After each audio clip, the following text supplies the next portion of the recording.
Frankie. Welcome to the Heavy Spoilers Show. I'm your host Definition, and this is the channel where we break down all the latest movies, new game releases, TV shows and comic books. 21 Bridges is making its way through cinemas worldwide, and the film packs a lot of twists and turns that will keep you guessing during its 1 hour 40-minute runtime. Throughout this video, I'm going to be breaking down everything that you need to know about the film, its ending, and my general thoughts on the movie. There will be heavy spoilers here, so if you haven't had a chance to watch the film yet and don't want to know what happens, then I highly suggest that you turn off now. With that out of the way, I just want to give a huge thank you for clicking this video. Now let's get into our breakdown of 21 Bridges.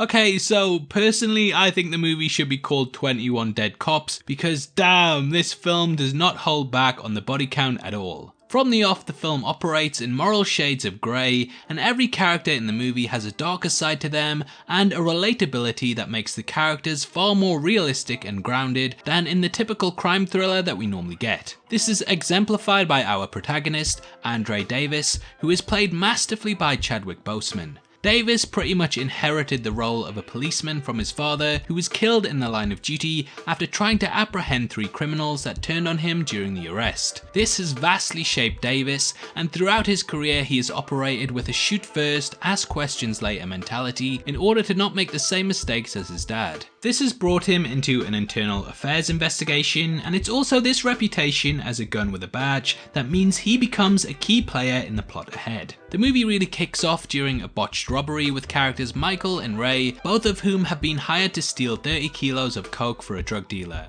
Upon arriving at the scene and carrying out the act, they are shocked to instead find 300 kilos of the narcotic, and things quickly turn south when policemen arrive at the location. Michael and Ray both possess military training, and due to the former's skills he is able to kill the policeman as well as the backup that arrives at the scene. With several officers dead, a massive manhunt begins for them, with Davis ordering the shutdown of all bridges and tunnels in the metropolis of Manhattan as they attempt to close the net on the two. It's a brilliant premise, and though the film itself takes place across multiple areas, for some reasons I had flashes of a Die Hard movie in both its tone and atmosphere. There's an undercurrent throughout that we aren't getting the full picture, and as the movie progresses it becomes clear that things aren't as they seem. I'm just going to spoil the ending right now because I think this knowledge is needed to add the context for the film and why things happen the way that they do. So it turns out the police officers at Precinct 85 are part of a drug movement within the city, and for a cut of the profits they transport narcotics throughout the area. The policemen that arrived at the scene early on were partaking in the movement of the 300 kilos,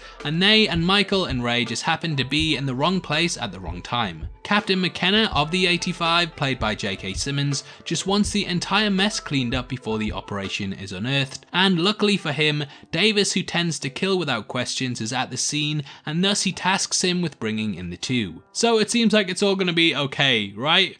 Well, Davis has kinda had a change of heart, and throughout the film we watch as he sort of rights the wrongs of his past, trying to get to the truth rather than the target. Davis is teamed up with Frankie Burns, played by Sienna Miller, who is really having a career revival at the moment, and together they track down the two as they attempt to make their escape. The movie beautifully portrays both sides of the struggle, with Michael and Ray desperately trying to get off the island and away from everything. It looks like they may have a shot too upon reaching a man known as Addy, who is a cleaner that can provide them with new identities and launder their money. Just as things look like they're working out for the two though, police show up at Addy's and shoot him through the door without even giving warning. Addy tells Michael of 2 thumb drives that he keeps on his computer and the codes to access them, and the thief manages to grab them before making his escape with Ray. The police finally get through and shoot Addy, and we later learn that Frankie tipped them off when Davis checks her phone, pretending to not have any battery on his to make a call. It's revealed later that out of sheer bad luck, Ray and Michael went to the person that was also laundering the police's money, and this is kinda what helped to close the circle in on them. This is why Addy threatens the police before they shoot at him, as he knows he has connections in the force that are supposed to protect him. Davis and Frankie manage to find Ray and Michael, and Davis manages to kill the former,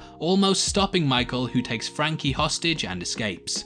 During their exchange, Michael informs Davis of the 2 thumb drives and discusses the strange turn of events that have caused the night to go haywire. This tips Davis off slightly to the bigger picture, and he decides that he needs to bring him in rather than take him down, as he has done in the past with suspects. Michael breaks into a random hotel's guest room, and after holding them at gunpoint, gets the password to their laptop, which he uses to scan the thumb drives with. Here he discovers that the cleaner was keeping tabs on all of the outgoings and incomings in every aspect of the drug trade in the city, and this includes a list of police badge numbers from the 85, as well as the amounts of money that they have earned from being in on the distribution process. Michael changes his appearance, but the long arm of the law still manages to track him down, and after an awesome chase scene, Davis comes face to face, or rather gun to gun, with the character on the subway. Here Michael tells him about the content of the flash drives, but just as he's about to surrender, Frankie arrives and shoots him. I don't know where she came from though, as she clearly didn't get on the train.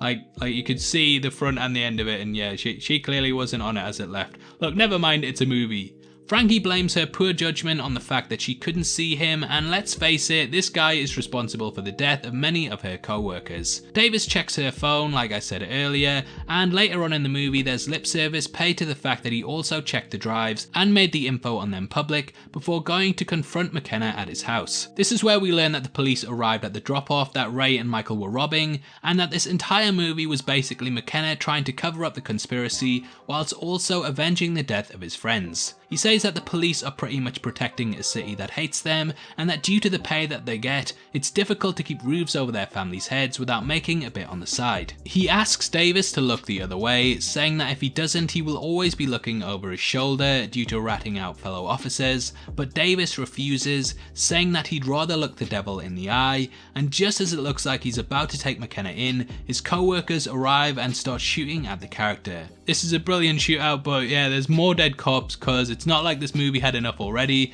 and Davis manages to kill McKenna by shooting him through the wall at his home before asking him to surrender, which he refuses to. Frankie arrives again out of nowhere, like she seems to just be hanging around outside of places till it's time to shoot, and she holds Davis at gunpoint. He manages to talk her into surrendering using her daughter as leverage, and police close in on the house, and Davis escorts her outside before driving back over one of the open bridges with a snap thumb drive. Now, whilst this may seem like a slightly happy ending, it's actually not really that good when you think about it. Davis has pretty much caused a huge PR nightmare for the police, and there's also the fact that Ray and Michael sold their cocaine haul to a drug dealer who will now be able to flood the market due to the police no longer being a roadblock that he needs to give a cut to. Overall, 21 Bridges, as I stated earlier, operates in a shade of grey that really makes it so that at the ending of the film there are really no winners. Every side takes a loss. Davis has missed out spending time again with his severely ill mother, and no doubt the internal affairs investigation that was brought up because of how trigger happy he was will now have a lot more scrutiny in it, and you really get the feeling that though Davis quote unquote did the right thing, it came at a huge cost. To me, this is exemplified by one of the film's final shots in which we see the thumb drive snapped, which symbolises that the entire force, drug trade, and basically the underworld of New York has been broken open and is now out into the world, revealing the city's true face. Davis is at a crossing point now, which is cemented in his travelling of the bridge, and he has decided to go in a direction that takes him away from all the corruption and the dirty side of the city that will hopefully lead to him getting out of it for good. It's a somber note to close on, and we cut to credits ending the film.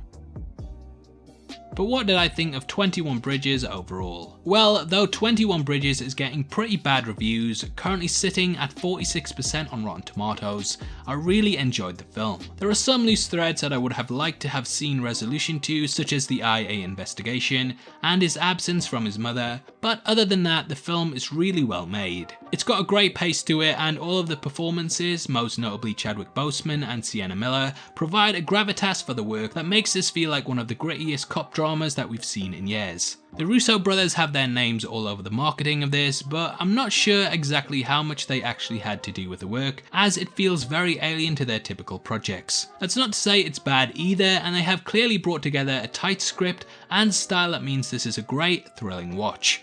I had a lot of fun with 21 Bridges, and I have to massively disagree with the critics on this, as I found it really enjoyable. If Frozen 2 is too young for you and you want something to sink your teeth into this weekend, then I definitely recommend that you check this out, and that's why it gets an 8 out of 10. Now obviously I'd love to hear your thoughts on 21 Bridges and if you agree with my review or side more with the critics. Comment below and let me know, and if you enjoyed this video then please give it a thumbs up, and don't forget to check out my breakdown of this weekend's other big release, no, not Frozen 2, The Mandalorian Episode 3. We go over everything you need to know about the series and give our thoughts on what could be happening going forward, so it's definitely worth checking out if you want something else to watch after this. If you want to come chat to me after the video, then make sure you follow me on Twitter at DefinitionYT, or head over to my Discord server, which will be linked in the description below. We drop videos on there early, so if you want to see stuff before anyone else, then that's the best place to be. It's free to join and we have an awesome community, so hopefully I see you over there very soon. We're also giving away a free copy of the Marvel Phase 3 Part 2 box set on Blu-ray, which contains Black Panther, Infinity War, Endgame, Captain Marvel and more. And all you have to do to be in with a chance of winning is like the video, make sure that you subscribe to the channel and leave your thoughts on 21 Bridges in the comment section below. The winner is going to be chosen at random on the 15th of December and the set will be shipped out from then to whoever gets the prize, so best of luck to everyone who takes part. This is the channel for people who are mad into movies, so if that's the kind of thing you like, hit subscribe. Thanks again for taking the time to watch this. I've been Definition, you've been the best, and I'll see you next time. Take care, peace.